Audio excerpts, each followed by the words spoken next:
Brother Paul Williams, thank you so much for joining the Ansari podcast. Lovely to see you. Assalamu alaikum. Alaikum. Thank you so much, man. Brother Paul Williams is the host of one of the best and most influential Muslim podcasts in the world today.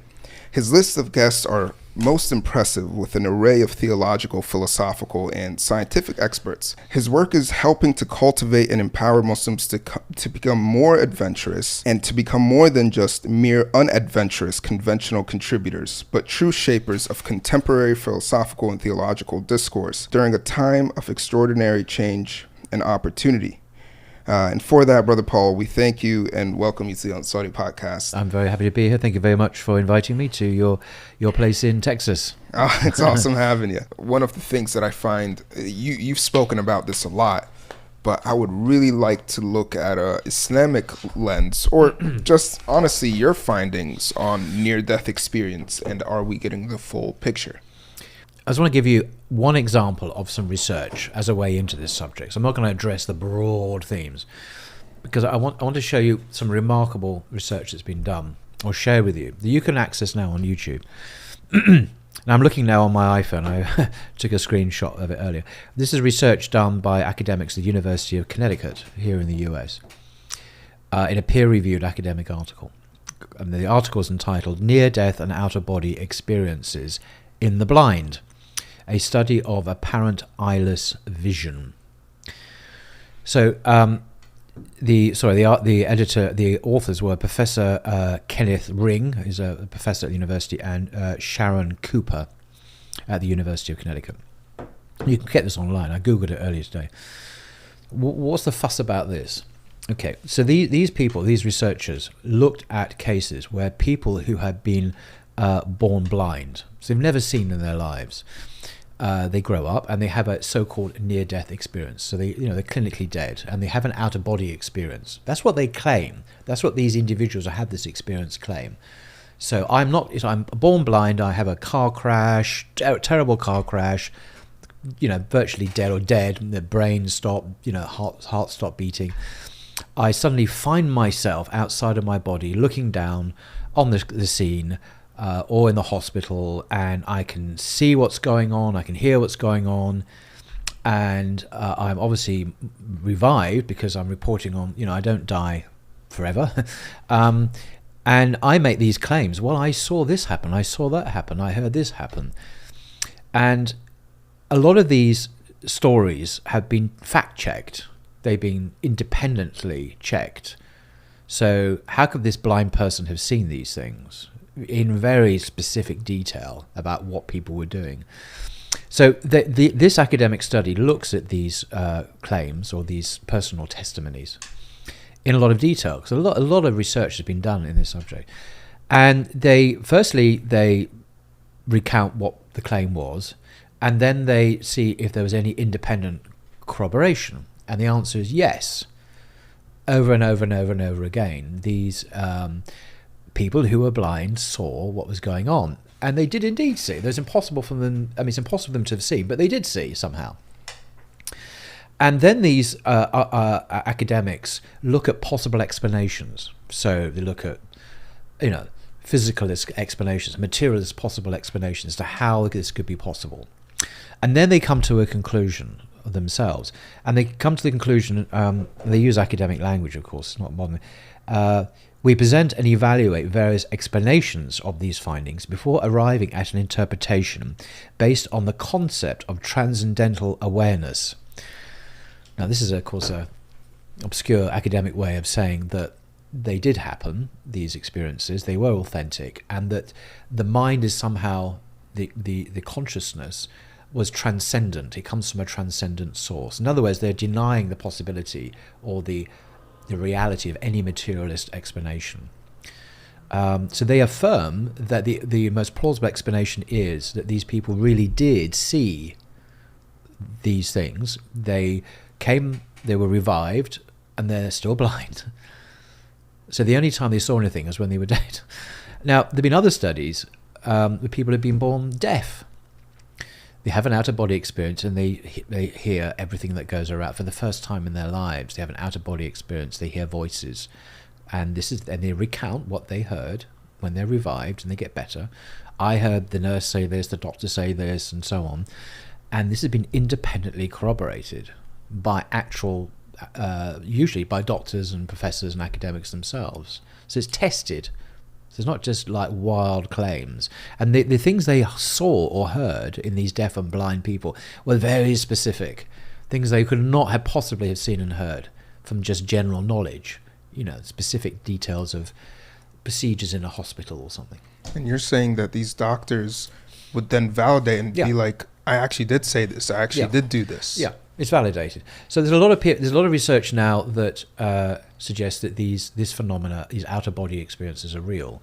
They are objectively real. I mean, they're not just a product of a dying brain that has these kind of extraordinary visionary experiences. And these hypotheses of visionary experiences and biochemical have been tested to see if they actually do explain this phenomena. And they don't explain this phenomena. So you're left with mystery. You're left with this kind of very... why does this matter? And what's this got to do with Islam? Well, I think it matters for two reasons. One is the standard paradigm in the West, I understand, is a materialist understanding of the human being. So ultimately, consciousness is a product of the brain. It's a epiphenomenal byproduct of our brains working. But this kind of evidence suggests actually that maybe consciousness is prior to mind, to the brain, I mean. Consciousness is the fundamental reality of the universe. And that the brain, the material brain, is somehow the medium through which we experience reality. Like a TV set would be the means through which we watch the signals that come from elsewhere. The non-visible signals that suddenly make the TV programs we see on our TV sets. So you can, if you destroy the TV set, the signals are still there. The brain, the consciousness is still there, but it's just not, it's not manifest in that material form. If you see what I mean. So in philosophy, this kind of belief is called idealism, and is associated with people like Berkeley. Bishop Berkeley, who the eponymous founder of Berkeley in California, but anyway, he's an Englishman, as opposed to other forms of materialist explanations or empiricist explanations of reality. So, I think this shows that consciousness is ultimately independent of the brain. At death, we live on. After death, the mind, the consciousness, the soul continues to exist. And this shows this because basically the person in their physical being is deaf, is blind, but then when they become into this subconscious state or spiritual state, they're no longer deaf and blind, meaning that there's a separation between the physical. There has to be. And also these people always usually say that the experiences they have whilst dead, in inverted commas, are much more heightened, much more acutely real than they would do in their normal lives. It's not like it's a dreamy, foggy, weird kind of experience. No. They say is more real and more intense. I mean, I don't know what words to use, but this is what they're saying, than an everyday experience. So it's a heightened state of awareness rather than a kind of, like if you take, not that I have taken drugs, but you imagine a kind of a bit weirdy kind of world where it's not really real, but this is intensely real. It doesn't look like an hallucination. It seems intensely based in real life. But the Quran, of course, talks very clearly about this kind of phenomena, that the reality beyond death is more real than this life. It explicitly says that. So the Quran knows things that we can't know in this life. It speaks about them, and science indirectly corroborates that. Yeah, and Dr. Eben that you had on even mentioned that his memories of that are more solidified in his brain of his near-death experience than even his own memories in real life. Right, yeah. Even. And I think he's a neuroscientist, right? He was, yeah. Right now, yeah. And he said there's no finding of long-term memory that has to do with actually being stored in the brain, because some people's memories, their brain is completely eradicated, yet they still have long-term memory. And there are other fascinating phenomena. Professor Dale Allison from Princeton Theological Seminary has written a book on these kinds of experiences that came out a couple of years ago, and I interviewed him about it. I really recommend that book. And he talks about there is an often noticed phenomena that happens in nursing homes and hospitals when someone who has suffered from, say, acute Alzheimer's disease, when they basically lose their ability to communicate and apparently don't recognize people anymore. In very old age, for example, senility and so on. Before they pass, before they die, in the hours or days before they die, you get they suddenly, these people become extremely conscious and awake again, and they're able to recognize their loved ones, their family, and talk very normally, actually. There's one case that Dale Allison says where a person brain had been basically eaten away completely by cancer and had been reduced to mush. It's a horrible thing to say, but and this is corroborated scientific. This individual was known not to have virtually any brain left, and they continued to exist, almost like in a vegetable state. I think it was a man, and he was obviously coming to the end of his life on Earth. And before he died, he suddenly became aware again. He suddenly came back to life, and was the man he used to be. And he recognized his family. He spoke to them, had a conversation, and they were shocked. This guy didn't even have any brain left. It had been eaten away by cancer. And he was completely normal. He was back to his old self for several hours. He said goodbye and expressed his love for them and settled his affairs, and then he passed away. Wow. Now, this is not possible in terms of our current scientific understanding of the brain. If consciousness is dependent on the brain, that shouldn't have happened, but it did happen. It's a fact. There were witnesses. His whole family saw him. His doctors and nurses saw him talk, but he didn't have anything left. The brain. There's a technical term for his condition. It's in the book. I forget what it is now. And these are quite common. So clearly, there's something going on before death. Often people who are passing will speak to people in the room, so to speak, who are not in the room as far as we can see. So they'll speak to relatives who have already died, or they might speak to angelic figures who are approaching them. And it's fascinating on YouTube. I've even seen it on Twitter. You get clips of, there's one old lady whose face became very radiant. She was like, she was absolutely ecstatic, and she was about to die, and she was conversing and seeing beings in the room, and the people who were in the room couldn't see anything. So she was clearly in contact with, I presume, angelic figures. I mean, was she Muslim? No, she was a Western Caucasian, I think maybe an American woman. I mean, I don't know. I don't know about her faith, but I don't know. But that's very frequent, where people who are passing seem to be in contact with people who are not visible to those present. Yeah. And so I think we're seeing there a transition to another dimension where people from other, maybe family or whatever, and the Quran talks about this, Islam talks about this, where they're reunited with their loved ones at that point. So I actually had when my teacher was passing away, she had cancer. When we were in the hospital, she had a very similar experience. Really? Yeah, she started saying they're here.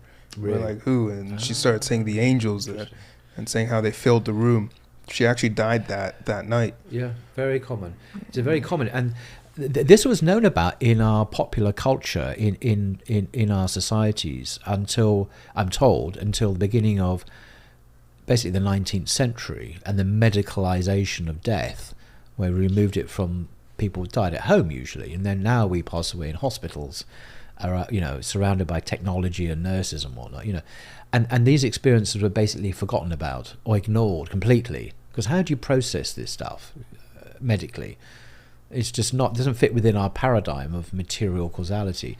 But now it's beginning to come back again, this awareness of these experiences, because so many people are reporting them in old people's homes and hospitals, and the people are writing about them. There's been in the last 20 years, there's been a huge increase in actual academic research into these areas. There's now a massive research being done on it.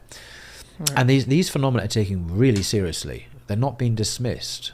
Well, some people are dismissing them, but not in an arrogant. They're simply saying, "Well, we will find an explanation for it one day." Well, I mean, please. And what we're speaking about right now is lucidity before death. Lucidity before death, exactly. And that's different than out-of-body experiences. Out-of-body experiences, near-death experiences. Absolutely. So we're talking about lucidity at death, and we're talking about apparent angelic or predeceased people encountering the person who's passing, and we're talking about out-of-body experiences, which are not the same as near-death experiences. Oh, okay. Because sometimes in violent incidents in life, people have them anyway. They're not dying, but they have. And we're talking about NDEs as well. Yeah. So there are multiple, and there are other things as well. There are other phenomena. So all these rich, different kinds of experiences are happening, and they're being documented, and some of them are being independently corroborated as well as real, and they are real. They're not imaginary. They're not hallucinations. Yeah, and I find what I find so fascinating about this is that the research done on lucidity before death that you've spoken about seems to show this incredible awareness of both the spiritual realm and the physical realm, and understanding of where you're going. And in the Quran, and at least in the Islamic tradition, not the Quran, sorry, there's this understanding that there's a time period before death where you can no longer become Muslim. Right. And that's actually why the Pharaoh, his shahada didn't count. Right. Is because it almost seems, and this is just my little theory, is that if you've entered the lucidity before death, this heightened conscious awareness, you're just not allowed to become Muslim anymore. You've seen too much. It's too late. There's also, going back to the NDE, one of the near-death experiences, NDE. One of the things that I found very fascinating about it is something called, where is it? I had it written down here. It's the life review. Oh yeah. What's your take on the life review? I don't know, but people in an NDE state recall experiencing when they wake up a period of every moment of their lives. They become aware of it, and that they're with a spiritual being who accompanies them through this experience. I'm not saying this is the day of judgment, and I think I'd be wrong to say that, but it is a life review, but it's through everything that they've ever done, and they literally see it and witness it. And the effect, and what I find very interesting, is the effect that their actions have had on other people, and they become aware of other people's responses to that behavior. They almost see it in their perspective. Yeah, right? So it's no longer just a solipsist kind of just me on my own. They're actually aware of the effects of their behavior on other people, good and bad. So it's a very holistic kind of experience. There's also, by the way, I don't want to forget to mention, there are what's called hellish NDEs. These are apparent experiences of the afterlife, which are terrifying and hell-like, where people, there's a very famous guy called Storm, I forget his name now, anyways, an American art professor from the States, who went to Paris, had a terrible medical condition, nearly died, an appalling time in a Paris hospital apparently, but he was an atheist, and he was he himself says of his life at that time, he was very motivated by ambition and selfish ambition, and wasn't a nice person at all. He was a professor of art. He nearly died. He had this out-of-body experience where he entered into hell and was tormented by demons. He's written a book about it. And so much of this is very similar to Islamic teaching about the nature of hell as well. Anyway, he survived and he came back to the state. He's now a minister of religion. He gave up his profession, so not all experiences are nice or pleasant or a lot of paradise. Like this guy Ibn you mentioned, some are the opposite. The experiences of hell-like. And that can be a very powerful motivator to change as well, clearly. So not just life reviews, it's experiences of hellish and heavenly states as well. Yeah, especially if you've treated people poorly, then Yeah. your experience may Yeah. become more hellish. Absolutely. I think what's very interesting about the whole experience is that you're viewing it from other people's perspective. Not only Yes. are you seeing how you've treated others, Yeah. you're seeing how they felt when Exactly. you And treated that's them. remarkable. Again, that strikes me as an authentic thing, because how on earth would you begin to know about that? Well, I heard this one story where a Vietnam veteran in his NDE shot someone, and he relived the moment he shot a Vietnam soldier from the Vietnam soldier's perspective. Gosh. And he saw how the family reacted to it and the Wow, kids. wow. And you ask yourself, like, the question that comes up to me is, well, how did he see the reaction of the family? He wasn't there for that. It's not like he's into his own memories. He's accessing memories that are not of himself. So that means something's recording this. That's not him. No, and there are other experiences, again, a slightly different subject, recounted in Professor Dale Allison's book on religious experiences. By the way, his book is meant to be an update of the Variety of Religious Experiences book, written by a famous psychologist in the beginning of the 20th century, William James. William James is an American psychologist. He basically founded kind of the psychology of religion. And at the beginning of the 20th century, he published his book, The Variety of Religious Experiences, and this is the seminal textbook, still read today by people. And what Dale Allison has done is has written, in a sense, a version of that book for the 21st century. So he's looking at religious experiences of ordinary people, not like anyone. Even atheists have religious experiences, it turns out. And some of the very ordinary people that have these experiences, that they recount incredible encounters with, and these could be, as I say, atheists or people who are not religious at all, but nevertheless, everyone experiences this, or seemingly many people do, experience demonic presences, evil presences. It could be outside in a wood, it could be in their room, in their bedroom at night, and they talk about this experience of a malevolent presence in the room, or when they're asleep. Others speak about experiences of angels or angelic figures. Often they are Christianized in their retelling, but if you actually look at how they describe them, they're not specifically Christian. They are, and that's very, very common amongst millions and millions of people who feel that they have been guided by an angel was present, or the angel rescued them from a disaster, or whatever. So these things, even though we say in the West Christianity is declining, which it is, it does not mean that religiosity or these experiences are not around. They're kind of coming from below rather than above in terms of institutional religion. People are just spontaneously having these experiences.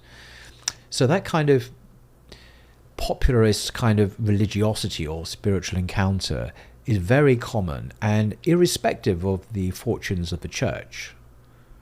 You know, this is independent of that. As I say, atheists have these experiences. How do we view it in respective of independence of Islam? Because if, as a Muslim, you're like listening to this and you go, well, these people aren't Muslim necessarily. No. Are we the only true religion? How are they experiencing this? Just because Islam is the only true religion, it doesn't mean that there isn't truth in other religions. And it doesn't mean that just because an atheist, like this American professor of art who nearly died in Paris, he was an atheist, he had a hellish NDE. I mean, why wouldn't he? I mean, what has him being a Muslim or not got to do with it? You know, God still created him. He's still there on earth, and he still had an encounter with hell. Hell is still real for non-Muslims. You know, these are objective metaphysical facts, I think, and Islam speaks about them. Yeah, the way I make sense of it, like, for example, the non-Muslim lady that saw angels, one of the ways by the way, I don't know if she's Muslim or not. I actually don't know. All I saw was an elderly lady who was utterly transfixed by and communicating with beings in the room, or when I say in the room, I mean that assumes they were located within a room. I mean they were just in her vision. In front of her. But people with her didn't see anything. I don't know about her beliefs. But just because she didn't say her Shahada doesn't mean that she didn't believe in God. I mean, Al-Ghazali speaks about, what about people who have not heard about Islam? Are they all going to go to hell? No. And the answer is complicated. You know, we're all given light by which to live. And if we hadn't even heard of Islam, Al-Ghazali argues, I think, we would be judged according to the light we've been given. A lot of Muslim scholars argue that. Yeah, I mean, God is merciful. So why? So maybe this lady who wasn't a Muslim never heard about Islam, and so maybe she went to paradise. The Quran talks about this. We do not punish a people unless we've sent them a messenger. Exactly. And there's also another verse in the Quran where Allah says, He speaks about the disbelievers and the believers, and then He says, كُلًّا نُمِدُّ هَؤُلَاءِ وَهَؤُلَاءِ مِنْ عَطَاءِ رَبِّكَ وَمَا كَانَ عَطَاءُ رَبِّكَ مَحْظُورًا. He says, from each faction we get from these and from these, from the bounty of your Lord, from the grace of your Lord. And the grace of your Lord is not in almost in when you're in yielding. Basically, if Allah's going to give an atheist millions of dollars, there's no angel that comes to him and goes, by the way, he's an atheist. And then Allah goes, oh, you know what? I was going to give it to him, but stop. Yeah. So mahdura is like hadar, like warning. Hey, by the way, this person's this. No, Allah doesn't operate that way. SubhanAllah. One of the things that I thought was so interesting about this, about the NDEs, is that these people are looking at their own deeds. And this reminds me of a Quranic verse where Allah says, اقرأ كتابك اقرأ كتابك كفى بنفسك اليوم عليك حسيبا, which means read your book. You today are sufficient enough as a prosecutor or and that is very like the dictator. Experiences people have, actually, because they don't have someone, they're not recounting people, someone breathing down their neck telling them how wrong they were or about their evil deeds. No, they witness it for themselves, and they judge. The judgment is there implicit in that experience. It is more like what the Quran talks about. Yeah. But I don't know if that's the day of judgment then. I mean, I'm not, I don't want to theologically evaluate that to that extent, because there's still the day of judgment, which is an eschatological event after this world. And I'm not saying these people are experiencing the day of judgment, but they are clearly experiencing some kind of self-evaluation nonetheless prior to that. Yeah. And I think the Quran might be alluding to that, perhaps. Yeah, and what's so interesting about this is something that you've alluded to before, and something that I've been thinking about a lot more lately, is the more you look into science, the material, it circles you back to the spiritual. Like right now, science has gotten to the point where we're reaching this thousands of years, and now we're at quantum physics, right? This almost spiritual, unseen world. And then the more you delve into the spiritual, it circles you back to the physical. Prayer, fasting, physically giving, in reality, charity. It's so interesting how people look at these two subjects as if they're separate. Yet if you delve deeply into both, they lead to each other. Yeah, many scientists would say, whatever their dogmatic beliefs, that there is a mystery to the universe. The universe itself is mysterious. The laws of physics themselves, though we take them for granted, are mysterious. I mean, why are they even there? I mean, why do they bother to continue to exist? How did they come about in such an exquisitely fine-tuned form? And these are mysteries. Even the nature of life, where did life come from? The existence of life, no one knows. We don't know. A consciousness is another mystery, really. You get some people sometimes who claim they understand consciousness, but they're not really explaining consciousness as we understand it. They're reducing it to these kind of very elementary material forms. But the richness of human consciousness is still a mystery, and so on and so on. So science is about, in one way looking at it is an exploration of the mystery of the universe. I don't mean in some kind of airy-fairy way, but there is a sense of there's a lot more going on than we know, and there's a lot that we don't know. It's so funny because the more I listen to a lot of scientists and read many of their articles. The more higher level you get in science, the more they start sounding like spiritual gurus almost. Yeah. There's a mystery at the heart of things, and science is about exploring that mystery, but it's exploring it in a particular way with a particular methodology. It's not designed or intended to give a complete explanation of all of existence as existence, or ontology as ontology. It's looking at things that only science can only look at certain things in certain ways, usually empirically. So it can't really talk about the nature of meaning or the nature of morality or the nature of the divine, or all these things are way outside of its own. You know, it has to keep to its lane. There are other lanes. There has to be this jurisdictional kind of limitation, and that's often not accepted by people like Richard Dawkins, who thinks that science is competent in every field, but it's not. It's only within its own particular domain that it's competent, and there are other domains, theology, metaphysics, morality, the meaning of life, etc., etc. So science can't, there's no point in asking a physicist what's the meaning of life, because he's involved in looking at the laws of physics, and that's not to do with meaning, it's to do with what we can empirically observe. Yeah. So they must keep to their lane. Some scientists don't keep to their lane and transgress into other lanes, and that's called scientism, and that's an ideology. It's not science. It's a man-made belief, or positivism, as it's sometimes called. You've actually talked a lot about spiritual experiences you've had that had led you to Islam, or just simply led you to belief in God in general, but you never mentioned what they were. Are you comfortable sharing what those spiritual experiences were? Well, how does one communicate spiritual experiences? It's words. We've all had spiritual experiences. I've had spiritual experiences as a Christian, or before I was a Christian. But I've learnt not to base my understanding of truth on experiences, because I've done this exercise. If you Google, if you do a search online for the religious experiences of different adherents of other religions, say Mormons or Hindus or Christians or Jews or whatever, I mean, like Mormons, you'll find some amazing testimonies about, I saw the angel Moroni appear in the room, my bedroom, and he said this to me, or he made me feel this way. Okay. You're going to get these amazing experiences in all sorts of religions. What does it prove? They cancel each other out ultimately, because the claims they make about, say, God can't all be true. So a Trinitarian, say a Christian has had an amazing spiritual experience. Well, the Trinity is true. Okay, so you believe God is three persons and one being, etc. But you'll get an Orthodox Jew have an experience of God, which is monotheistic, or not, but assuming it is. You have a Muslim who might have an experience of God, which is very monotheistic. So how are we to judge truth based on these divergent, contradictory experiences of God?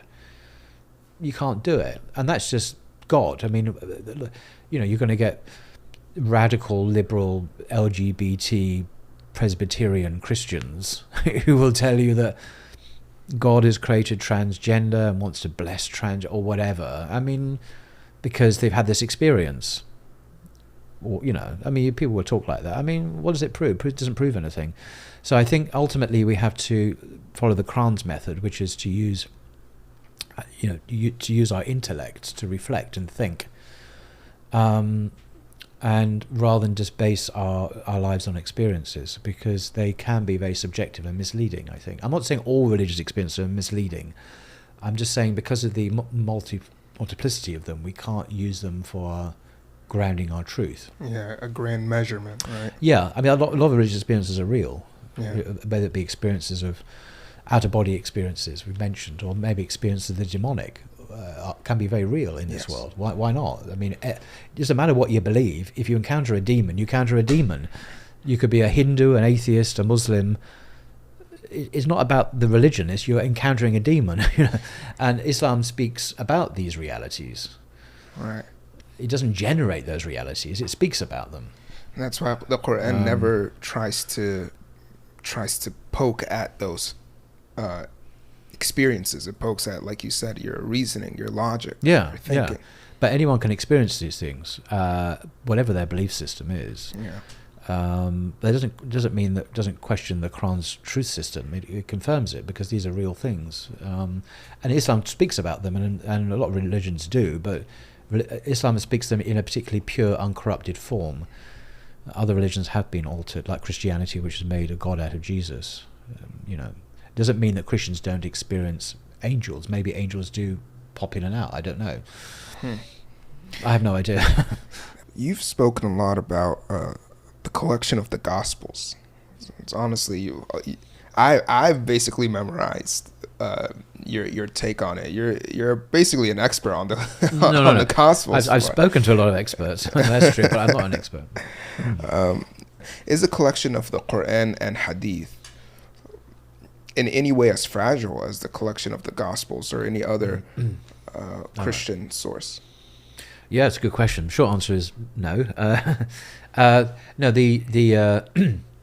you have to treat these two subjects separately, and then you compare them, I guess. But beginning with the Quran first, perhaps, I was privileged to interview Professor Thomas from the University of Birmingham in the UK. That's Birmingham in England, not Birmingham in Alabama. I think you have no, this is the original Birmingham in England, not the borrowed. I mean, not the one from here. Anyway, he's actually privately he's a Christian, but anyway, he's a leading expert at the University of Birmingham, where they discovered these folios, these manuscripts of the Quran. This was about 5 years ago, whatever. What the BBC has a very interesting article on it. Really? Yeah, and it was dated, carbon dated to the time of the Prophet himself. And these... Can you look this up? Yeah, these... you didn't know about it? Okay. Well, I did a video on it, so you didn't watch it. Okay. These are on display. I've seen them at the University of Birmingham in England. And these fragments or manuscripts, they're not complete, the ones in Birmingham, but there are several pages of the Quran that have been dated to the time of the Prophet, peace be upon him. And it's the same Quran today, the same Qurans we have today. And it's since been suggested by some people that these fragments, well, there's several pages of the Quran, belong to a much wider, a larger collector of manuscripts in the University of Paris. Apparently the writing style and so on is the same. So that's still under investigation. But what this tells us is that the Quran we have today, and this is the majority view in the West of academics, though one or two people disagree, but the majority view in the West is the Quran we have today is the same Quran that the Muslims had at the time of the Prophet and the Sahaba. So it's not been changed. And we knew that anyway as Muslims because it's primarily an oral recitation and it was massively transmitted anyway, mutawatir, through hundreds of thousands of people, during the time of the Sahaba. So it's impossible to change it. How would you have a vast international conspiracy to all agree on any changes? But now we've actually got manuscript evidence that's been dated, which confirms that. And in the West, we prefer material evidence rather than oral evidence. But anyway, now, so the view is obviously the Muslim view, and the majority Western view is that Islam has preserved its scriptures intact from the beginning. And this is like, people have moved on from this subject. It's not something we talk about anymore because it's a done deal. There are Christian polemicists who disagree with that, and they will find excuses as to why we can't. Oh, maybe the carbon dating wasn't accurate. Oh, okay, whatever. But this has not convinced most people, most academics at all. With the Bible, it's very different. A very, very different story, unfortunately. So the four Gospels, Matthew, Mark, Luke and John, are four of a number of Gospels that circulated in the early church. We had the Gospel of Peter, the Gospel of Mary, the Gospel of Jude, lots and lots of Gospels, and other letters as well, attributed to the apostles. And different Christian groups, whether they be the Jewish Christian groups called the Ebionites or the Christian Gnostics or the Marcionites and so on, had different Gospels. The Jewish Christians had their own so-called Ebionite gospel, which is similar to the Gospel of Matthew, but written in Hebrew. And that was their gospel. And so it presented a Jesus who's quite different from what modern American Christians believe. But the four Gospels we have now were ultimately, over centuries, accepted as the only four Gospels that were to be believed in. But we now know, and this again is the overwhelming consensus of academics, most of whom are Christians, of course, because the Christians are attracted to studying the Bible academically. The Gospels are not written by eyewitnesses. They're not written by Matthew, Mark, Luke, or John. They are written by unknown people in the second generation. We don't know who they were, where they wrote, when they wrote. It's guesswork. But it's very likely they were written towards the end of the first century by highly educated Greek-speaking Christians. And we, from internal evidence, we can guess maybe what they were like, but we don't know who they were. We can't say, oh, this guy Matthew, his disciple of Jesus, and he wrote this. No one thinks that now, outside of fundamentalist Bible seminaries in Dallas, perhaps. But I'm talking about Oxford, Cambridge, Yale, Harvard, Sorbonne, University of Berlin, all the standard academic centres in the world. No one believes that, because the evidence isn't there. There's no evidence at all. There's no that they are written by eyewitnesses. So, on the contrary, there are reasons why they're not. So you're left thinking there's no isnad. So Muslims care a lot about isnad, when it comes to hadith. What's isnad? Well, Can you define it? because there are a lot of forged hadiths, fake hadiths, but we've always known this. Muslims have always known this. So we had early on people like Bukhari and Muslim, and before them, of course, Ibn Malik, who wrote the first great collection, I think, of hadiths in Al-Muwatta in Medina, which Bukhari draws on much later. This is the sense that we must have authentic hadiths. We must trace the transmission of these reports through reliable people, reliable transmission, change of transmission, the isnad.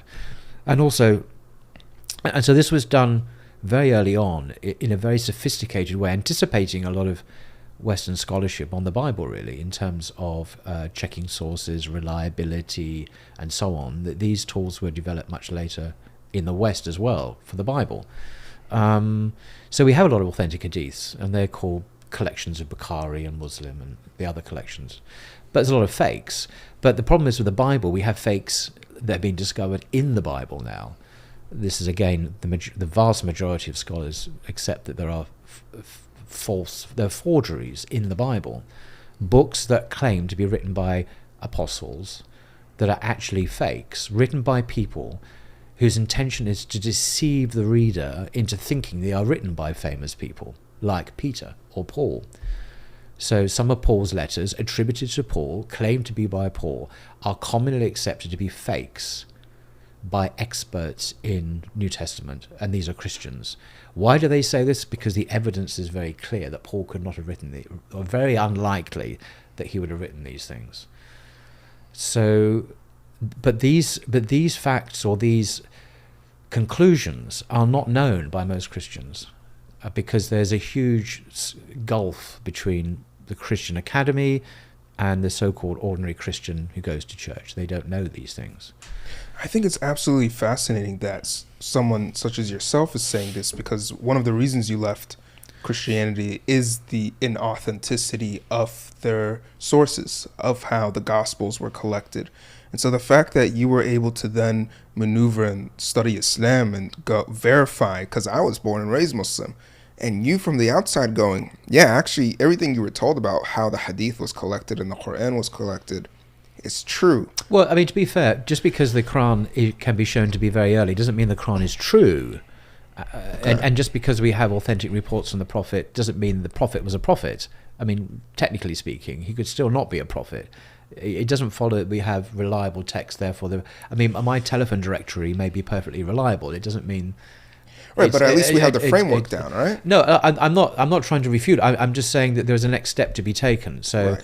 Yes, the Quran is authentic in terms of its transmission from the beginning, but I believe the Quran is the speech of God, the word of God, for other reasons, because it's not to do with its reliability, but its authenticity. For me, it speaks to me authentically as God Himself speaking, because I've heard that voice before. As a Christian, I heard it in the prophets in the Jewish Bible, the prophet Jeremiah and so on. It struck me as this is the same speech that God is speaking to Jeremiah. God is speaking to Isaiah and Hosea and Moses, peace be upon them all. So I've kind of been schooled a bit in that, and so I recognized a familiar voice, if you like. And the same with teaching of Jesus. Having been schooled in that, even in the Gospels we have today, particularly the earlier Gospels, when I read the Hadith, I thought, well, this is the same spiritual universe. This is the same teaching in essence. So it wasn't. It's the continuities that convinced me that Islam was true, rather than You know what I mean? In that way. And then I discovered, well, that I also knew that the Gospels were not eyewitness testimony, but it doesn't mean they're false. I still think they contain, particularly the earlier ones, much that is historically authentic, but it's mixed up with false things as well. It's mixed up with later ideas that have been read back into the Gospels. So the Quran is the Furqan, the criterion by which we judge what is true and what is false in the extant revelations as they have come to us. Yeah, and even when I personally have read the Bible, they will literally outline in red places where they say this is actually God speaking, and then the rest of the text is black for whoever else is speaking. Yeah. And the one in red does, like you're saying, it sounds a lot like the God of the Quran. Yeah, and the parables of Jesus, say in the Gospel of Luke, are very like Hadith. And they could have been Hadith, actually. They're so similar.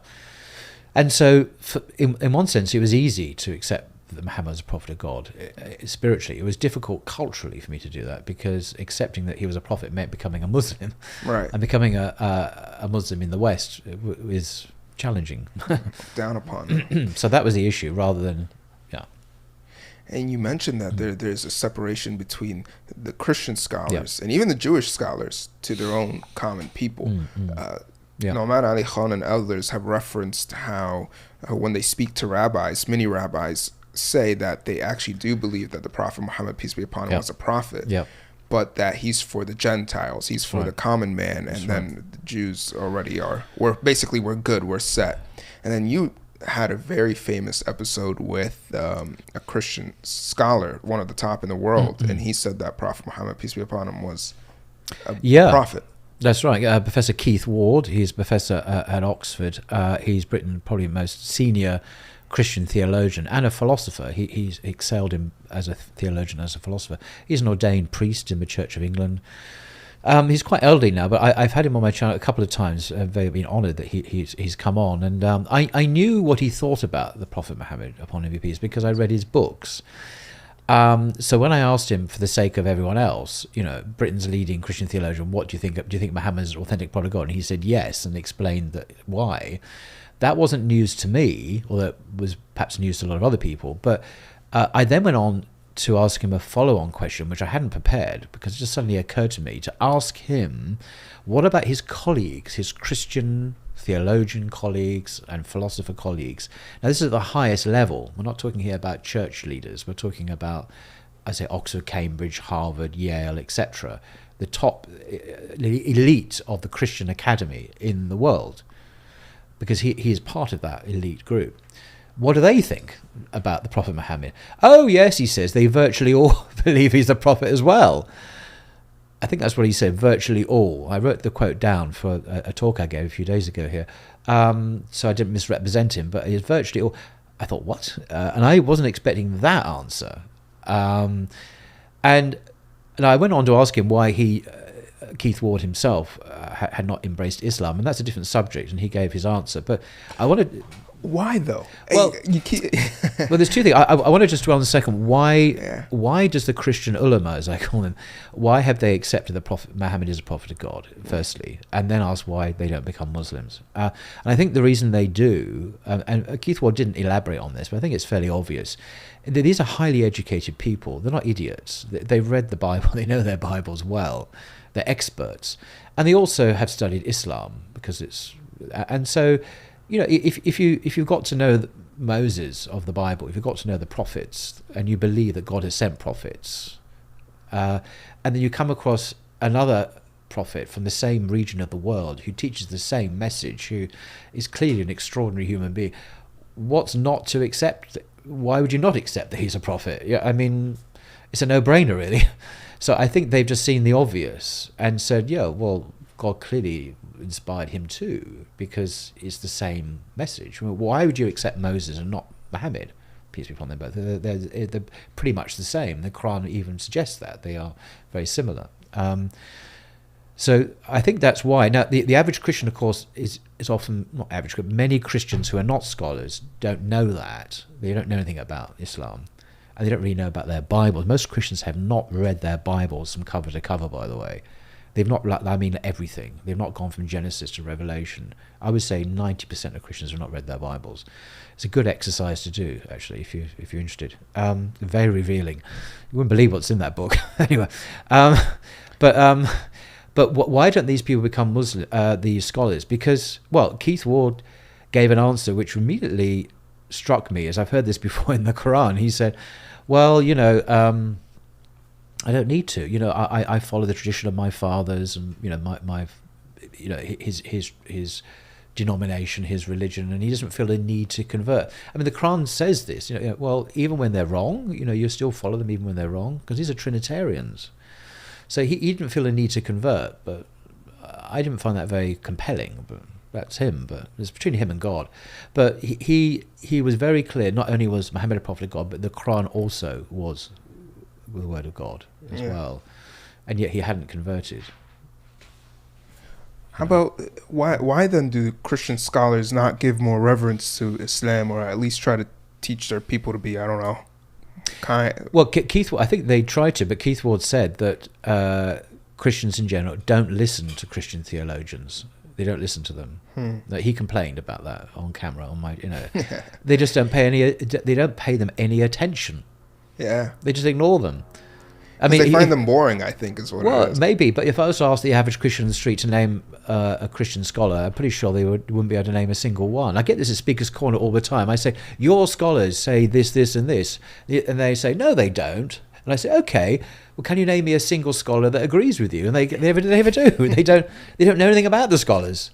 They just simply have no idea. So I can reel off a list of their scholars from eminent universities and say, they've said this, they've said this, they've said this. Oh, no, they're wrong. There are many scholars who wouldn't say, okay, which scholars? Long pause. It's always very embarrassing. I don't mean to embarrass these guys, but it's always the same. They don't know any. Well, I'm sure I'll have to go and look them up. Okay, all right. You can Google them later then, That's so strange, because scholars in the Islamic tradition and in Muslim culture are a very normal part of life. Exactly. I mean, your average Muslim. I mean, we've been to conferences recently here in Dallas. We know who these scholars, some of them are. We've met them. Yasser Qadhi was there, and others, and Dr. Asif. And even the Bukhari, like you were saying, you don't need to explain to a Muslim. Everyone's heard of Bukhari. You'd be completely uneducated if you didn't know this. So there isn't this gulf, this separation between the ulama and the so-called average Muslim at all. And the ulama don't have secrets about Islam that they're not, or really dodgy things that they believe about. There's nothing like that. In Christianity, your average scholar will know that the Bible contains forgeries. They will know that the historical Jesus did not claim to be God. This is just standard stuff. You think they're just trying to maintain power, maintain their Well, this status? is the question. Something that Professor Bart Ehrman has written about and discussed, because he's South Carolina, and he used to be a Christian academic, and he's now an atheist, and he's very popular on YouTube and everything else. But he's discussed this, and he comes up with a bunch of reasons which make a lot of sense. So if you see, the thing is, priests and pastors and ministers, when they're trained to become pastors, priests and ministers, learn about this stuff from the scholars. You don't spend 3 years in seminary and not learn about this stuff. When I was at university, one of the people in the classroom were Catholics, people trained to be Catholic priests, learning theology. So they know about this. So the question is, why don't they tell the people in their churches? That's the question. And the reasons may be because they don't want to lose their jobs. Because if you have a family, not the Catholic priests do, but if you're like a Baptist or a Methodist or Church of England, you will lose your livelihood. So that's quite serious. Or you may not want to disturb the faith of the flock. You may not want to trouble the people with the truth, so you just don't tell them. Or maybe you don't feel able to tell them. Maybe how do you articulate academic content to an audience who have no training in that? How do you explain the synoptic problem in a sermon? Actually, I could do it, but it's not easy. So there are a number of reasons. Maybe it's cowardice. Maybe it's just a failure of the church to actually confront the reality of these problems. It's a moral failure. I can also see it being a personal thing where if I admit this, then maybe everything my life has been based on is false, and that takes a lot of mental effort to then go through and I think maybe some priests, like I did as a Christian, you're conflicted because you believe this stuff. You believe Jesus is God, you believe in the Trinity, and the Bible is inspired by God. But on the other hand, you're also aware of the problems with that, and so you kind of live with this conflicting tension in your mind, like I did for a long time. For me, Islam was the way out of that tension into something that was whole and not conflicted. So maybe that's a journey they need to take. Yeah. My friend asked me the other day, and I know he was talking about himself, but he said, what do you make of a guy that believes in Muhammad's teachings but doesn't think he is a prophet? I think you're a good person to answer that. What do you think of that? Muhammad's teachings was that he'd been sent by God as the final prophet to mankind, so I don't quite understand how you can... It doesn't kind of make sense. I think it's the same conflict that we talked about earlier, which is saying he's a prophet means you have to become Muslim.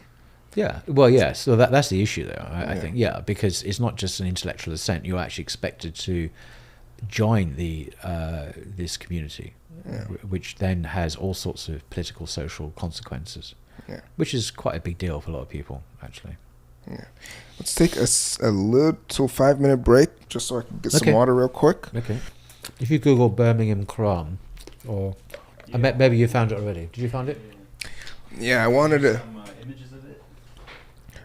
And then here's the articles. Yeah, this looks vaguely familiar.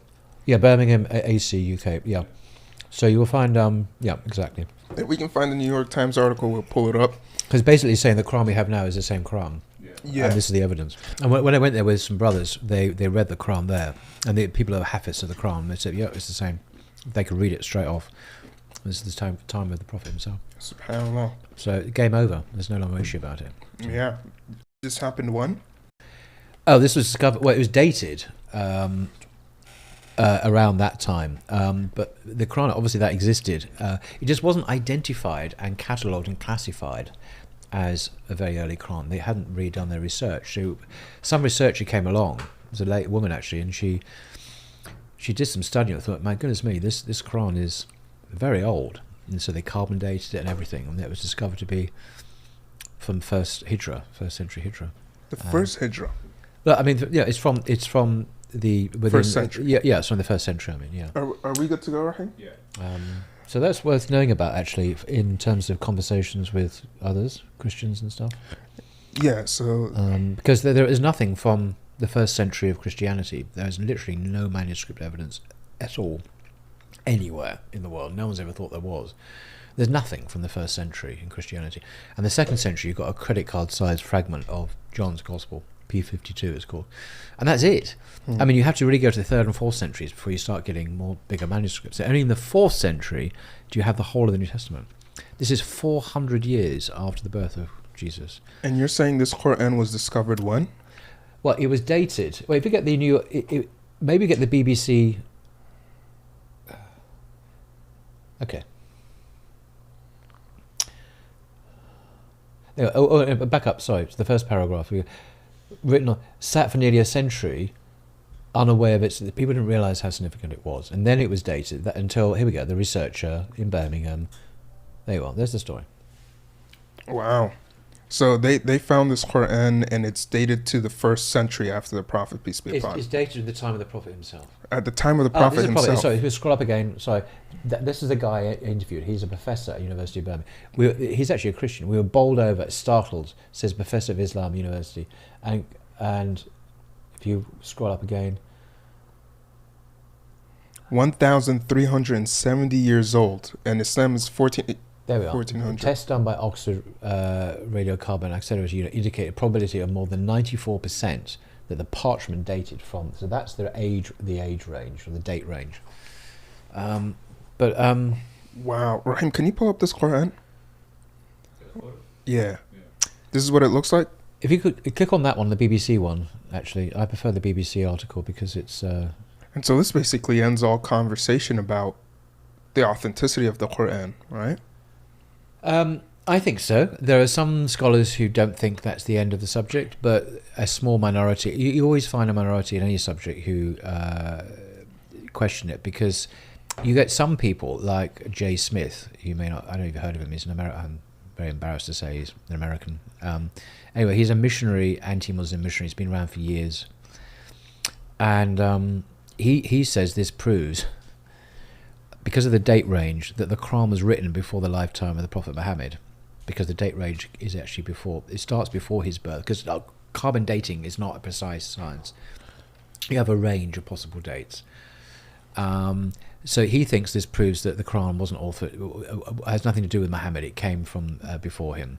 Because technically you could argue that, because, hey, you have this so you know what I mean? You can argue it if you want to argue it, but it's a very stupid argument, because the Quran mentions Muhammad by name. I mean, in 4 places, I think. I mean, come on. And it comments on his life. It comments on his life. So you'd have to say all this was made up, and Muhammad had nothing to do with this, and he argues like that. And I'm thinking, well, okay, you could argue that, but it's very silly. You can't even argue. I mean, people do. That's what I'm saying. People do. People argue that, well, with respect, we didn't go to the moon, or that the Earth is flat. People argue all sorts of silly things. It's possible, theory, but really unlikely. Right. So we're not dealing with, if you want to argue, if you want to go down that path, then you can argue anything, really. Wow. The Earth is flat and everything else, if you want to argue that. Interesting, man. So you have to go to that level of silliness, really, in my view. And you said that you went with a group of Huffaz brothers that went and confirmed this. It's not far from where we live. Yeah, that's right. No, they've read it. You can see it. You can take pictures of it. You see it on here. I mean, it's not. It's well known. It's exhibited, and this has been known for 8-9 years now publicly. So there we have Muslims, obviously, reading it for themselves. Incredible. And lots of people, millions have read it now. I mean, you can see it for yourself. If you read Arabic, you can read it for yourself, and you can say, this is the Quran. This is the part of the folio. Another argument is that, well, these are just a handful of pages. So what about the rest of the Quran? Maybe all the rest of the Quran's different. Oh, are we recording? Yeah. I didn't realise. And, well, I mean, come on. We've got, many scholars think that this is actually part of a larger Quran at the University of Paris. So, because it's the same writing style. There's still work being done on that. And I'm not quite clear about the relationship between the Birmingham and the Paris, University of Paris text. But, it's hard to think that, okay, we've got these handful of several pages of Quran that are completely authentic in Birmingham, but the rest of the Quran, that would have been different from our modern Quran. I mean, it's unlikely. Right. Incredible. So this is the earliest finding of the earliest Quran in the world that we know of, yeah. Earliest Quran in the world. Yeah. But it's a written Quran. Millions of Muslims have the Quran in their hearts, and it's the same Quran. So this is a Western, not a fetish, but it's this, we want the physical object. Well, it's a recitation. It's primarily oral, isn't it? Right. And that's been preserved. Right. But it's still pretty cool to find this. Oh yeah, so it confirms in a material way what we already knew in other ways. It's not the only way we confirm the authenticity of the Quran. And you said it's just a way. They found this in 2015. Well, as the article says, it was not really investigated. They had the text for a long time, but they hadn't actually analysed it and properly classified it. And when they did, the researcher discovered that it was that early. So it's been sitting on our bookshelves for years, but no one properly looked at it. SubhanAllah, this is incredible. Yeah, it's the world's oldest. Yeah. Anyway, you can you can Google it. There's lots of information on it. The world's oldest Quran. Well, physical Quran, and it's a fragment. By a fragment, I mean it's just several pages. So it's not the whole Quran. But I did an interview with Dr. Sidki, who's the executive director of the International Quranic Association. He's an American scholar. And he told me on a Blogging Theology book that we have, if you look at other manuscripts, also not complete Qurans, we have, I think, over 99% of the Quran in written form from the 1st century now. Wow. The lifetime of the Sahaba, yeah. So it's in fragmentary form, but if you compile it. But if you compare that with the Bible, we have nothing from the 1st century at all, like zero. From the 2nd century AD, we have a small fragment of John's Gospel, also in England, in the John Rylands Library in the University of Manchester. There's a small credit card sized fragment of John written on both sides. That's the earliest Bible we have in the world, and it's the size of a credit card. You have to go to the 4th century before you get complete New Testaments. The 4th century. Remember, Jesus was born in the 1st century. So you have hundreds of years. And we don't have originals at all. We only have copies of copies of copies of copies of copies of copies of copies. And who knows what changes have been made in this dark tunnel where we have no historical evidence. So we only have much later copies of originals that we don't have. And we don't know what corruptions have taken place in the meantime. We simply don't know, because we don't have the evidence. It's speculation. But it's almost certain there have been changes, because we know after that, or during those early centuries, changes were made. And afterwards as well. For example, the Trinity verse in 1 John 5:7 was added to the Bible. Stories like the woman caught in adultery in John's Gospel are not part of the original Gospel. That was added later. And there are a number of other fragments or bits of the New Testament or the Gospels that were added later, like the woman. There's a story in Luke where in Gethsemane, in the last day before Jesus was allegedly crucified, he sweated blood. Actually says this is where the idea of you're sweating blood comes from. That whole verse was added later. It's not on any early manuscripts. So there are lots of bits and pieces like that with verses being added, deleted, changed. By the way, if you want to sit back, you can take this with you.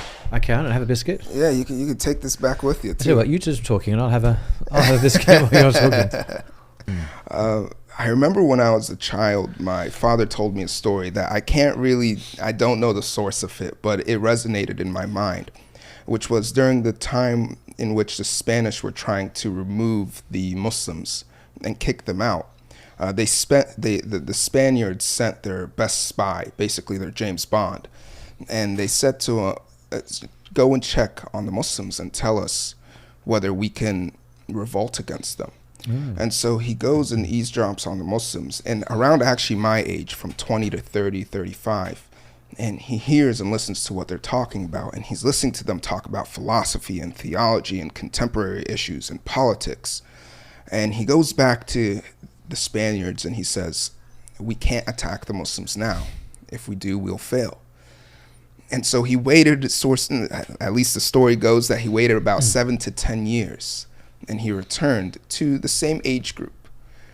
And he listened in again, and instead what he heard them say is what we now today would look at as soccer, and they were talking about soccer and football. Right. I know in London you call soccer football, but American football, and Kim Kardashian and the new movies that are out and all that. And he went back to the Spaniards. He said, attack them now. If you attack them now, they'll lose.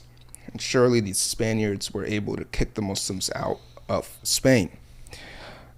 In your opinion, are Muslims on the brink of a golden age, a renaissance period? And are we seeing a rise of intellectual and academic prowess in the Muslim world? Gosh, that's a huge question. I can only speak about the small patch that I have a little bit of familiarity with, say, in the UK and in Europe. And I think in terms of dawah, for example, intellectual apologetics, engagement with non-Muslims, intellectually, in terms of arguments and polemics and so on, I think one can speak of a remarkable renaissance, as you call it. I mean, I haven't been a Muslim that long, just 10, 11, 12 years, but even I've seen in that short time an incredible advance in intellectual depth and sophistication, and with leading thinkers and activists, say in Britain, the names are very well known. So Hamza Zortzes, for example, who founded the Sapiens Institute. People like I mentioned Ali Dawa is a very popular figure at Speaker's Corner. Mohammed Hijab, and I mean this is very long. I don't want to go through a list of people because you. Well, yeah, Mohammed Jalal, Thinking Muslim podcast. And a lot of us work independently. It's not like we're part of the same group. We just, obviously we know each other, but I'm just really impressed with the depth of engagement. So dealing with so-called problem issues, or confronting atheism, or confronting secular liberalism in its various manifestations like LGBT and so on. There's some very nice, sophisticated analysis and counter arguments at a deep level, philosophical level, metaphysical level. The work has been done.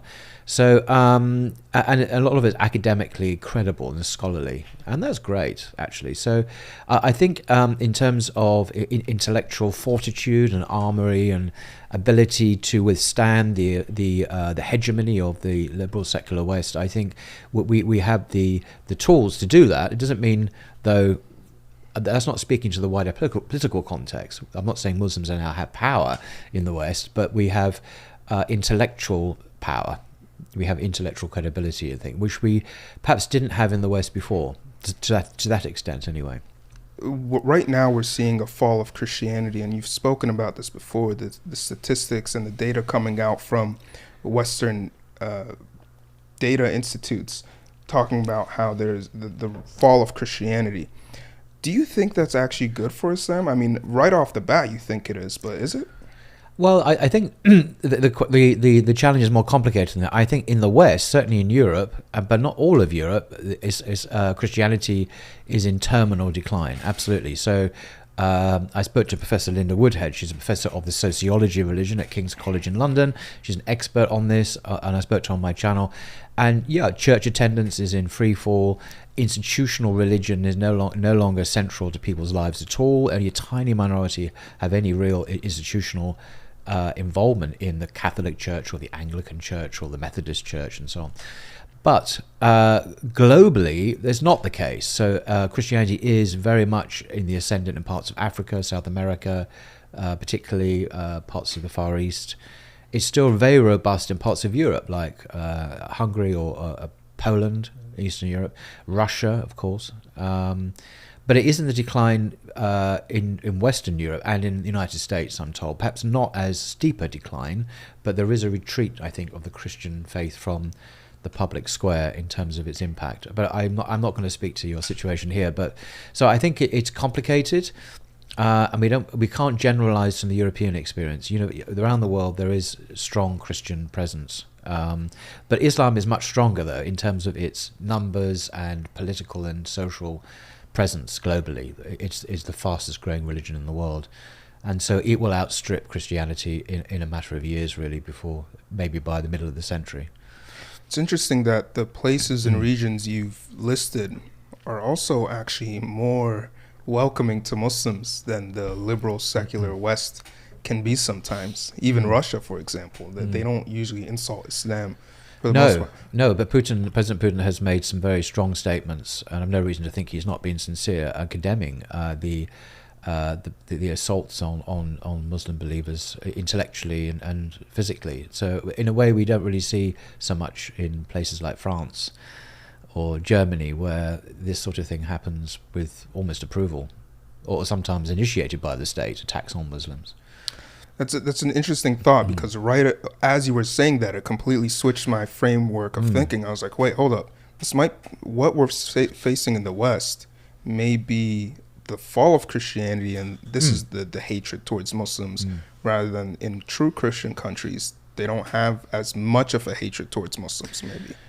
Well, I don't know. I've never been to Russia. I can't speak to it. But I think I think that's right. I think what Muslims are expected to do in the West, and I think this applies here, correct me if I'm wrong, certainly in Europe, is to follow the Christians in being secularized, in keeping our faith private, keeping it in the home. They don't want us to have a public space, a public presence. whether it be visibly with sisters wearing hijab or niqab, or Muslims wearing a beard, or even speaking in religious terms about public events, public issues like LGBT or whatever. This is very frowned upon in many places, even though these places extol freedom and liberty. They don't. They want us to become like the church, and that is to be secularized, and to turn into a kind of humanistic, philanthropic kind of social project where we help the poor and be nice to our neighbours and say spiritual nice things, and don't do anything more than that. But but Muslims, our DNA is not like that. Our faith is meant to be. It's a deen. It's not a religion. It's a deen in that widest sense of applying to all of life, because God owns and governs the universe. He's not. We can't confine our God to anything. I mean, He is the Lord. So it's absurd to think that we could privatize faith, despite what Europeans think. You saw that one interview with Richard Dawkins where he's the reason why the fall of Christianity occurred, because Christianity is much more susceptible to atheist thought than Islam ever will be or is. And he was saying they're like, so upset of what happened. And he's like, I'm culturally Christian. Dawkins is a bit of a maverick, and I mean, a lot of scientists are embarrassed by him because he's a scientist. Well, he's retired now. So, I mean, he's weaponized his atheism and given it a veneer of scientific truth. But he follows something called scientism, is this ideology, materialist ideology that twists science to a particular ideological agenda. And a lot of scientists don't like what he's... Even atheists have criticized him for the way he's distorted or misrepresented science, I should say. As if science somehow supports atheism, when in fact it doesn't. In fact, these atheists, many would say that it's neutral. It doesn't have... I don't really agree with that, but they would say it's neutral. I think science, in discovering and exploring the mysteries of the universe, is actually disclosing to us the handiwork of God. So it actually is an ally of faith. So I know Dawkins is a bit of a... well, I'm not going to be rude about him, but we shouldn't pay him too much attention, I think. Yeah, I'm obviously one of the people that thinks that science has been proving the existence of God. Exactly. It's a fantastic... I mean, the more we look at the so-called natural world, which is God's creation, the more extraordinary its complexity, its sophistication, the exquisite fine balance we find in the laws of physics and in the human cell, the DNA and so on. It's extraordinary, clearly designed. And suggesting very much there is a mind behind the universe. There's an intelligence at work, which of course is what Islam teaches. Well, and not just Islam. Christianity teaches that too. Judaism does. Yeah, and I know one of my friends, I was actually talking to him the other day, and he was saying just the components, the percentages of how our atmosphere is made up, made him believe in God, even though my whole life he's been an atheist. Really? And it was like the fact that oxygen levels, if they decreased by 0.5% up or down, and they haven't, they've just stayed perfectly, that's not normal. No, it's exquisitely fine-tuned. Yeah. And wherever you look, the so-called ordinary tree, the way the water, contrary to gravity, is sucked up the tree to... I mean, the whole thing is just a miracle. And that's just a tree, which we just think is ordinary, but it's not. So yeah, the whole created order is very subtly but very clearly communicating the nature of it. It's an ayat, a sign of God. So it takes a particularly closed mind to not see that. And Dawkins has a very his eyes are shut and his heart is not open to see what's obvious, I think. Yeah, I remember once I heard this scholar make tafsir on this, and he was saying how Allah calls the verses in the Quran ayat, and he also calls the moon and the sun and the natural world ayat. Exactly. And so when people are always looking for miracles, what the Quran teaches us immediately is everything around you is a miracle. Exactly. And science proves that we're the only thing that's like this in the universe. Yeah. It is a and that's the miracle. problem that a lot of our Christian friends who support intelligent design, the Christian understanding of intelligent design, And they make a mistake there, I think, because they look for the very exotic, the so-called irreducibly complex mechanisms that they see in nature, which are these extraordinary things do exist, and they look there as some kind of proof of God, or to some kind of refutation of Darwinism, for example. But I think that's a mistake, because so-called everyday objects like trees and rocks are also design. Design is everywhere. It's not just on these exquisite, unusual phenomena that you see.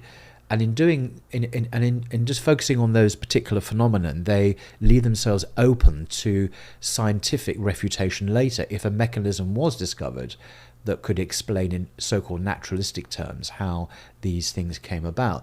But the Muslim perspective is that the whole universe is created by God, and that he is utterly different from the universe.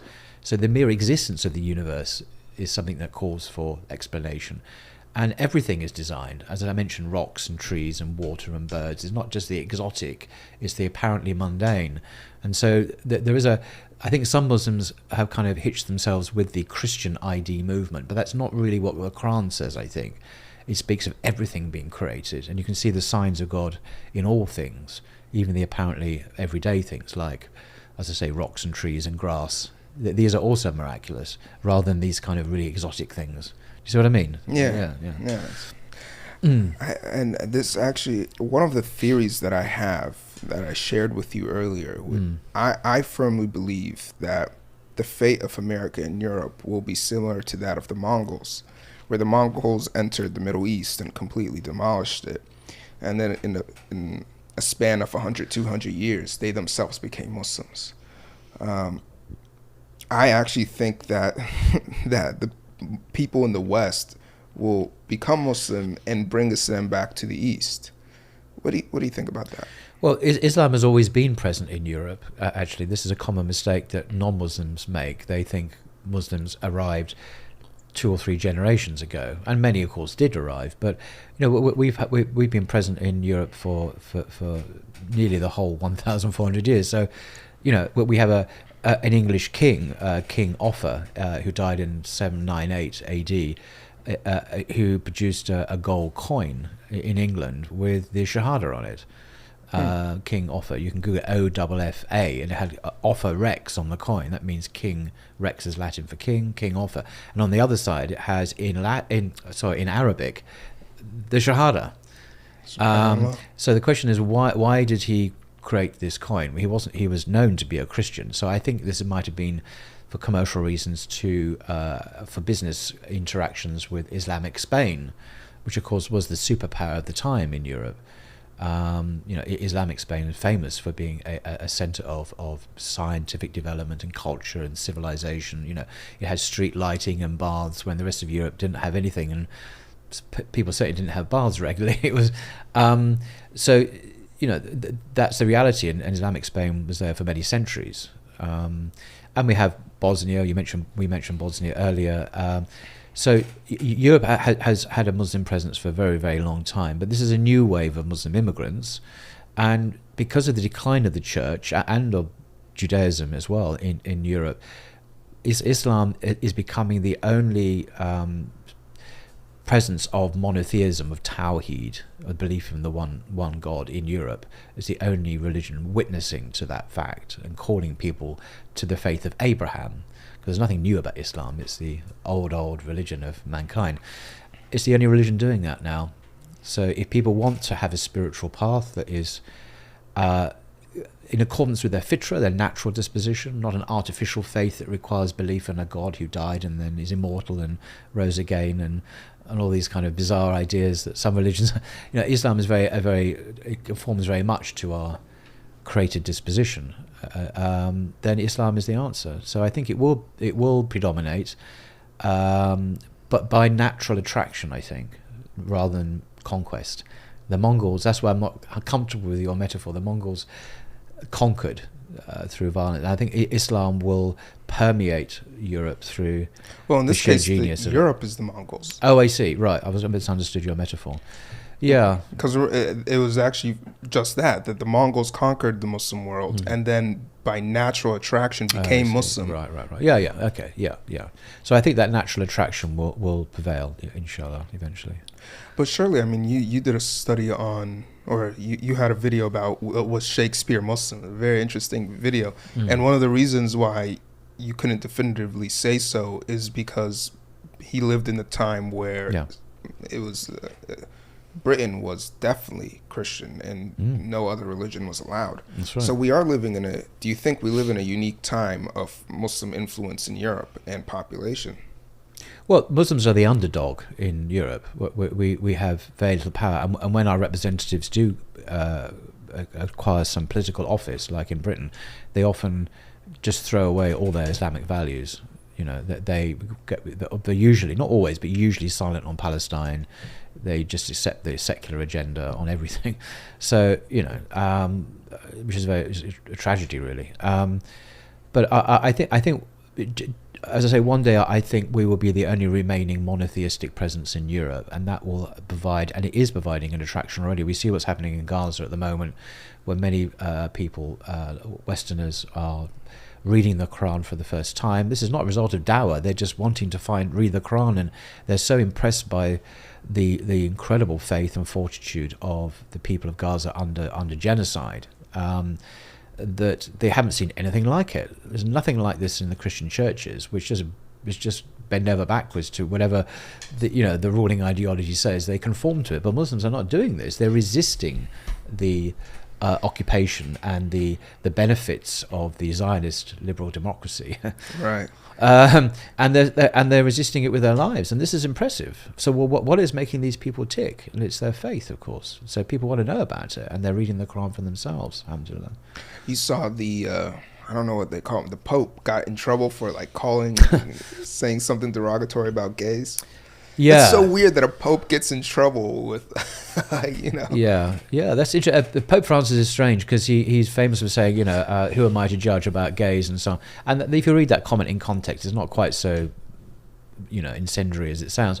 But in private, and he's actually quite traditional. Actually, he was telling these bishops in a private gathering, apparently, that they you can't ordain gays to the ministry. They can't become priests.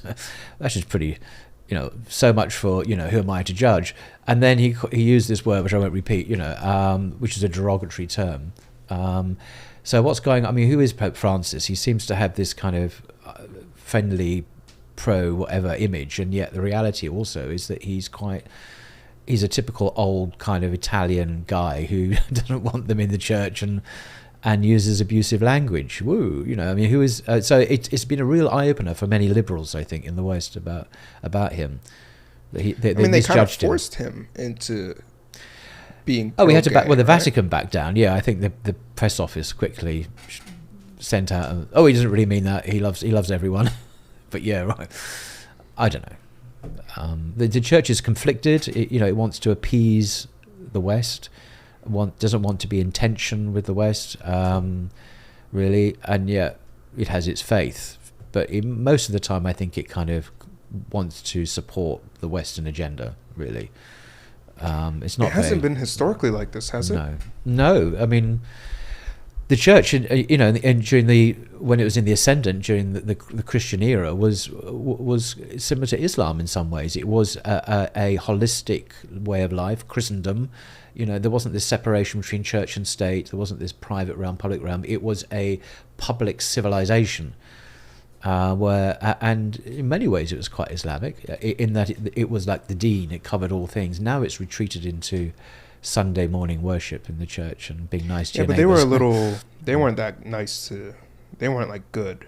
Right? They weren't good to Muslims. No, I don't mean in that sense. They were bad to Christians too. It was oppressive regime under the church, right? Yeah. Well, at the Reformation, when people like Martin Luther and Zwingli and John Calvin, etc., protested against the church and ultimately split from the church, the various Protestant reformers themselves takfired each other, if you like. They called each other, you're damned, you're speaking from the Antichrist, because they had different views on baptism or the Eucharist or justification or the nature of tradition. I mean, it's a fascinating subject. But they squabbled amongst each other, even though technically they all agreed that it's by the Bible alone we should be ruled. And then, so they actually, persecuted, say, the Anabaptists because they believed in whatever they believed in. So they were executed. They kept on executing each other when they had power to do so. I mean, Calvin in Geneva famously executed Servetus, who was a Christian who did not believe in the Trinity. And John Calvin, who is hugely popular here in the States as a great Christian theologian, and yet he actually had someone burnt to death at on a stake for denying the Trinity. So, imagine if a Muslim had done that, just Google Michael Servetus, and you can read the horrible, horrible story. So these people were really, really, really intolerant, and the Catholic Church, of course, did the same with the Inquisition. But that wasn't the Muslim way. The Muslim way was much more, it's not that we tolerated heresy in inverted commas, but we didn't have this need to persecute everyone all the time. There was an element of tolerance there within certain boundaries. And we also weren't selling coins telling people that it'll take them to heaven. Yeah, well, yeah, to the exactly. peasants. This is the indulgences with Martin Luther. So yeah, Islam in its various iterations with the Ottoman Empire and so on was usually much more civil, and it was recognised as being more civilised. Adam Smith, the great Scottish economist who wrote The Wealth of Nations, he wrote about the Ottoman Empire at the time in very positive terms indeed, as being very civilised politically and economically. He didn't have to say that, Right. but he saw it. That's why it seems unfair the way that the West cross-analyzes or compares the two civilizations, because it seems that you should compare medieval Europe to medieval Middle East and Golden Age Europe to Golden Middle East. But they do this intellectual dishonesty remarks where it's Golden Age Europe versus medieval Middle East. Because if you want to think about it, last 100 years, 200 years, you can argue that we've been in a medieval times in the Middle East, right? Where there's been sort of this political, intellectual, philosophical retardation that's happened since the fall of the Ottoman Empire. And I'm using the word retardation in a very specific way here. Don't you think that's a little unfair, the way that they... Well, the problem is the Middle East, like not just there, parts of Africa and so on, have been recovering from the effects of colonization from the West. So France's occupation of Algeria, which lasted a very long time. When the French occupied Muslim countries, were a bit different from the British, but the French really wanted to purge out Islam from the population. Whereas the British may have occupied the country, they didn't really care what you did as long as you remained occupied. But the French wanted to turn them into secular Frenchmen. And so they had to exterminate Islam, basically. And they tried to do that in Algeria and other places. So, when there was a horrible, bloody war in the 20th century against the French, when the Algerians sought their independence, and they got it in the end after incredible bloodshed. But this is not conducive to producing Nobel Prize winners. I mean, you're fighting for your life. You're fighting for your country, your faith. You're not also building laboratories where, that's not your agenda. So they were on the back foot because of this. And Algeria is just one example of many. Same with Egypt and many other countries. So, we're recovering. The Muslim world is recovering from a very prolonged period of economic and still cultural occupation. There's neo-colonialism now, where because of the hegemony of the West, the Muslim world is expected to, and will be punished if it doesn't, adopt certain attitudes and abandon certain key teachings of Islam, if it is to be part of the civilized world. So there's a Western supremacist agenda that's still very much operating. We saw this during the World Cup in Qatar, with the West's reaction to that Muslim country. It was very arrogant and white supremacist. and it continues, and you're not in a great place then if you're constantly being breathed down on your neck by a power that doesn't like you, and where you're economically subordinate to it. So this is a problem. Right. And I think if you compare us, the Middle East, not us, to Europe in its down periods, and the Middle East is doing actually much better if you compare the two at their downfalls. And I mean, many people in America probably think, as I did, that the Middle East is backward, it's not developed. It's not true. I mean, I was in Doha, which is the capital of Qatar, which is a very small country next to Saudi Arabia. I was there several months ago, and it's not a first world country, it's a first world plus country. It is more advanced than much of Europe. I mean, you've got to see it to believe it. The public transportation system is fantastic, it's clean, there's no graffiti, there's no crime. The civil society is very sophisticated. I visited academics at universities there, spoke to them about their ability to research freely and to access media resource. They have no restrictions. The hospitals everywhere. I mean, it's a very advanced country in terms of its infrastructure. And I'm not saying it's perfect. There are issues, but you've got to see it to believe it. And then I was told when I was there, there are other parts of the Middle East like this as well, And really? Okay. I'm not saying all the Middle East is like that, don't get me wrong, but a lot of it is. And it's now on a par with us here in the West. And some bits of it are more advanced than some bits of Europe, actually, in terms of the quality of life there. You've got to see it to believe it. And it's not really spoken about much. Now, yes, it's a lot to do with oil, of course, gas, fuels, literally, Qatar. But what they've done with this resource is amazing. They've dealt with it very intelligently. They've not just squandered it on whatever, casinos, whatever. They've actually built something amazing. Now, I'm not saying that politically, therefore, everything's hunky-dory. I don't want to give a naive impression. But if you visit there, it's impressive. These are first world countries. And they're not secular democracies. Excuse me, they're not secular democracies, and yet they're succeeding, and their citizens, as far as I could see, are very prosperous and happy. They're not toiling under oppression. In some places they might be, by the way. I'm not going to mention countries like Egypt. Oops, I just did. But these, it's complicated, but it's not all the same. I'm trying to say there are countries that are very advanced, and some are less advanced. Yeah, and I'm wondering if what we're seeing in the West, because it's so hard to... Civilizations go through up and down periods all the time. So people that say, we're seeing the downfall of the West right now, it's very hard to tell, because sometimes you'll see up and down. But what we saw with COVID and what we're seeing now with Trump, basically it's a political opponent Joe Biden is basically trying to imprison one of his political opponents almost, right? What we're seeing with Palestine and the repression of free speech, and how they try to pass an anti-Semitism bill, the way the police are reacting to college students protesting. Are we watching the West return back to its equilibrium of fascist monarchies in a way? No, I don't think we're seeing... I mean, if you mean fascism in the historical sense of the Mussolini, fascism was born in Italy, and then it was adopted by Germany, of course, and it was very popular amongst other countries in Europe, like Romania and Spain and Portugal and so on. I don't think we're seeing a resurgence of that. I think we're seeing something slightly different, but... this is American politics, and I can't speak to that. I'm just aware historically, America's always been in turmoil, as indeed has everywhere. Has always been in turmoil.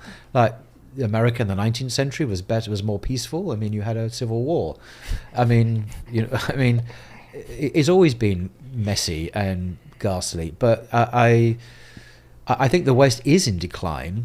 Absolutely, in some ways, and I don't necessarily mean economically. I mean, like spiritually and culturally, it has lost its purpose. And I know it tries to find one in opposing in finding opposition to the other. That other is Putin, or the other is China, or the other is whatever. But it doesn't seem to have its own internal reason for its own existence, really, anymore. Certainly not a religious existence. And it used to have that, I think.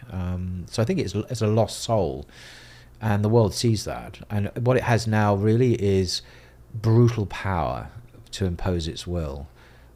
We see that with the funding of the Zionist entity in the Middle East, and the way that Democrats, liberals, progressive folk are happy to support a genocide. So it's a wake-up call that this language of liberalism has a fist within it which will crush you and destroy people. So this is a real wake-up call. The liberalism is not nice. It looks nice and sounds nice, but when it has, it will kill you if you oppose it. Literally will, and it will support the slaughter of men, women, and children. I mean, it's unbelievable. Well, it's not unbelievable. It's just the real world. So we can't trust it anymore. We can't say, oh, liberals will be our friends. Well, maybe, but they may also kill you. So we must never really be friends with them ideologically, because we can't trust them. I'm trying to, as you're speaking of this, I'm trying to recall an empire that has been hollow on the inside, but with brutal force on the outside. Roman Empire. Roman Empire, the Mongols again. Yeah. And they all end up the same, Muslim. I did this episode with Mustafa Briggs, and he was talking about that, how the Roman Empire became Muslim. I thought it was very interesting, his argument for that. Places like Syria and Palestine and Egypt, those were actually some of the heartlands of the Roman Empire.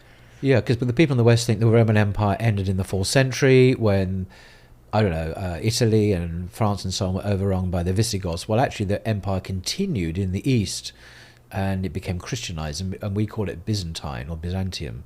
But it was the Roman Empire still. It still had a Caesar, from Constantine onwards, and that existed until the 15th century.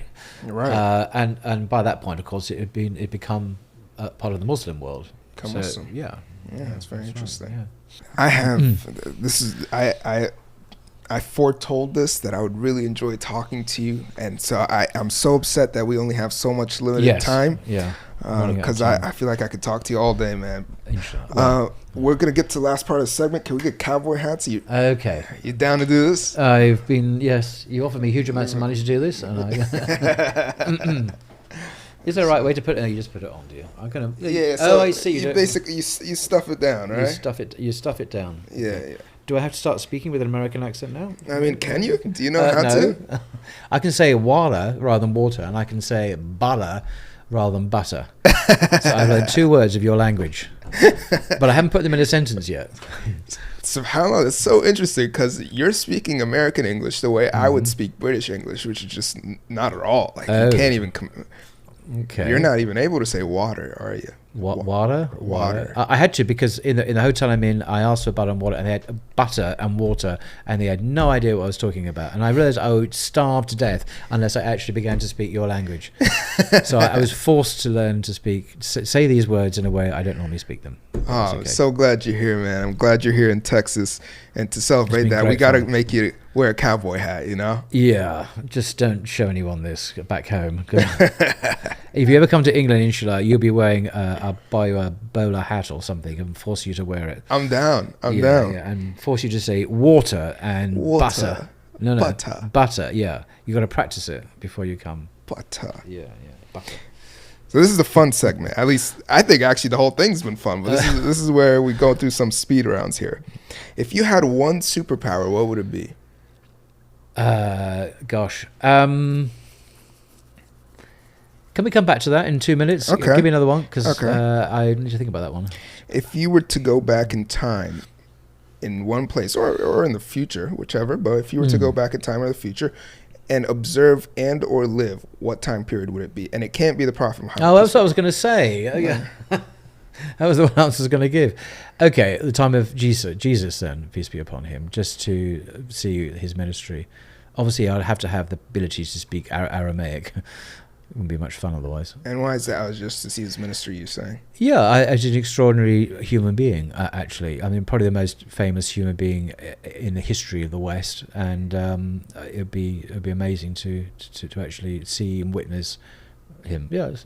Okay, so not? what was your answer for Prophet Muhammad, peace be upon him? No, that would be my first answer, to go back to Medina, perhaps. At that And see time. what?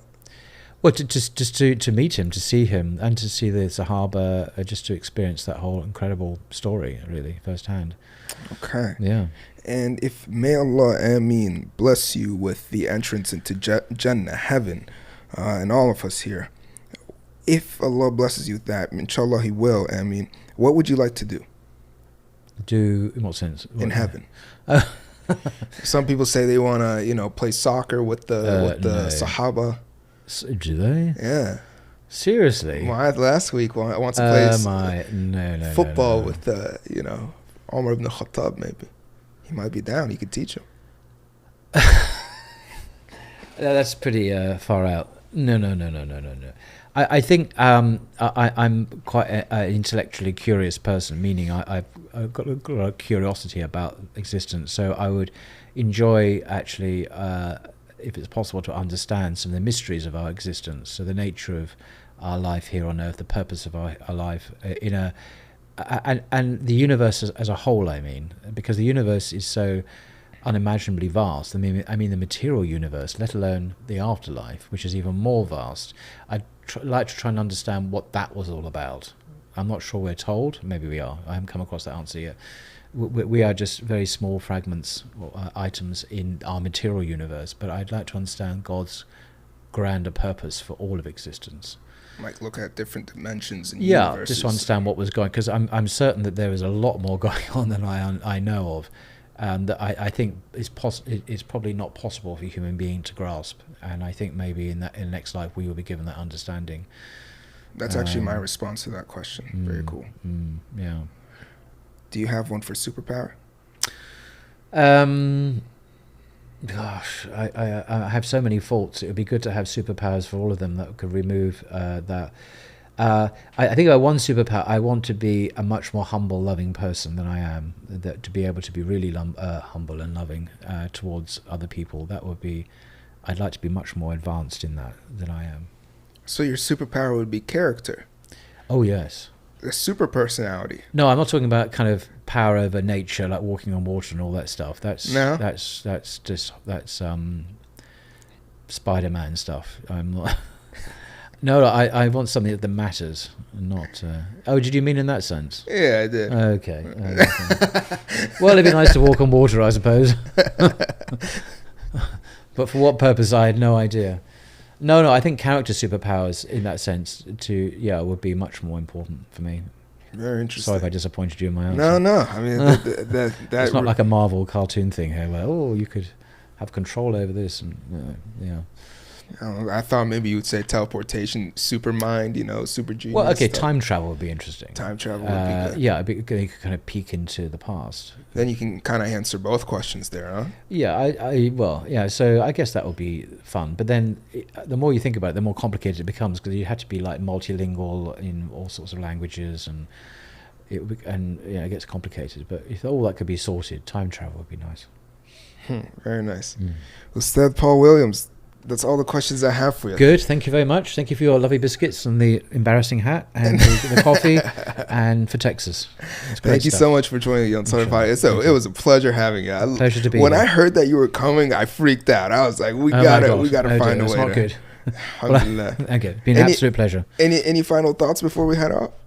No, I think I've said far too much, and please ignore everything I've said that was garbage or uninteresting, and if anything I've said has been true, then inshallah that will be remembered. Oh wow, garbage rather than rubbish. Texas is already I had affecting to translate that into your language. Ustad Paul Williams, thank you so much for joining. Welcome, it's a pleasure. Thank you. I'll take my hat off now. Thank you guys for listening to the Unsought Podcast. Wow, 100% wool. Gosh.